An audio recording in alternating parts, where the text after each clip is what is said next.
guys, welcome back.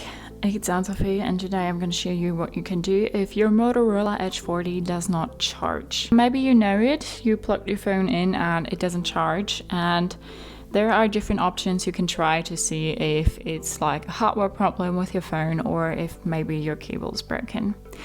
So you can try another device with your cable. So get another device and then plug your cable in the phone and in the wall, and if it still doesn't charge, then there might be something wrong with your cable. The second option you have is to restart your phone. So you need to press the volume up and the power on and off button, and then you have here power off, restart, lockdown, emergency, and you want to press a restart in that case. The third option is to look for software update, and you can go ahead and go to your settings, system update, and then check for updates. And if you have an update available, go ahead and install that to see if that fixes your problem.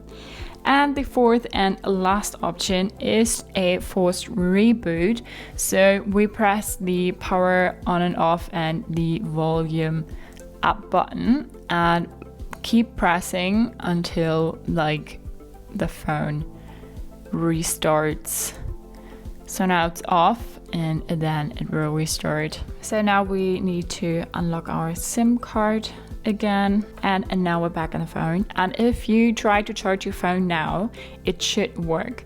Otherwise, you probably have a hardware problem and you need to get your phone fixed. So go ahead, get that fixed. Hopefully it works for you afterwards. If not, I'm really sorry for you. You might need to get a new phone. If it works and maybe there was just like a bug or something in your phone, or first option, your cable is broken. So I hope you liked it, hope it helped. If so, thumbs up, share and subscribe, and I hope to see you next time. Bye.